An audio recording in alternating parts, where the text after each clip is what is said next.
দেব বাংলাদেশের রাজনৈতিক অঙ্গনের এই মাত্র হাতে পাওয়া সর্বশেষ গুরুত্বপূর্ণ সংবাদ। শুরুতেই শিরোনাম। এখনই রাষ্ট্রযন্ত্রকে একটা ঝাঁকি দিতে হবে বললেন মির্জা ফখরুল, থাকছে বিস্তারিত প্রতিবেদনে। এরপর জানিয়ে দেব 26 এপ্রিল নয়াপল্টনে মহাসমাবেশ করবে বিএনপি, থাকছে বিস্তারিত প্রতিবেদনে।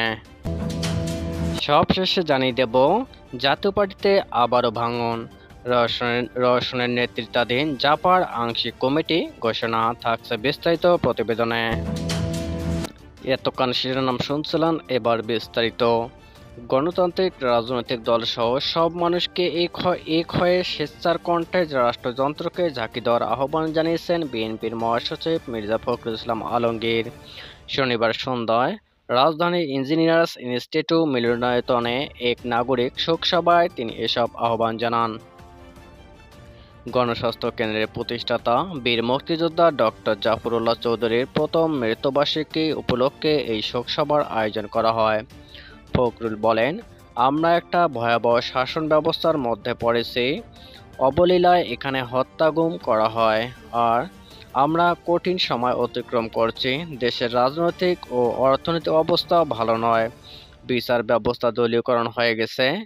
নির্বাচনী ব্যবস্থাকে ধ্বংস করা হয়েছে।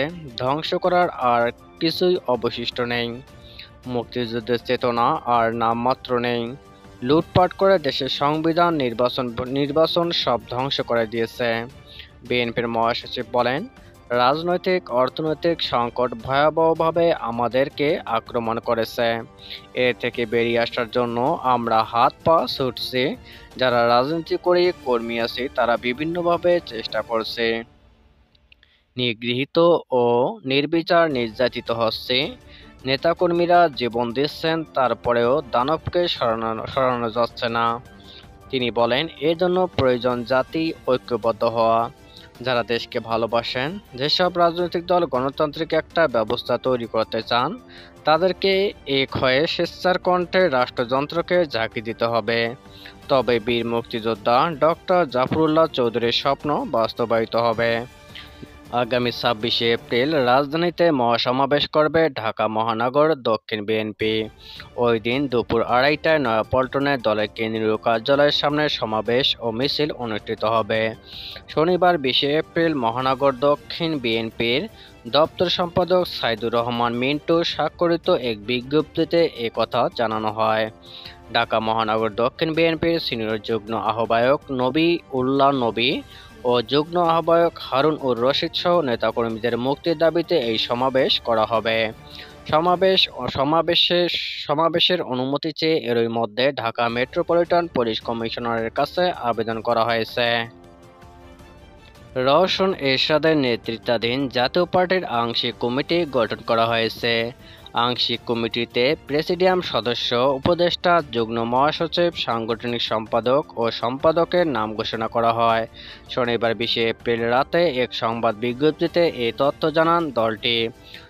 রওশন অংশের মহাসচিব মামুনুর রশিদ স্বাক্ষরিত সংবাদ বিজ্ঞপ্তিতে জানানো হয়, জাতীয় সম্মেলনের সিদ্ধান্ত ও গঠনতন্ত্রের ক্ষমতা বলে এই কমিটি গঠন করা হয়েছে। পর্যায়ক্রমে অন্যদের নাম ঘোষণা করা হবে।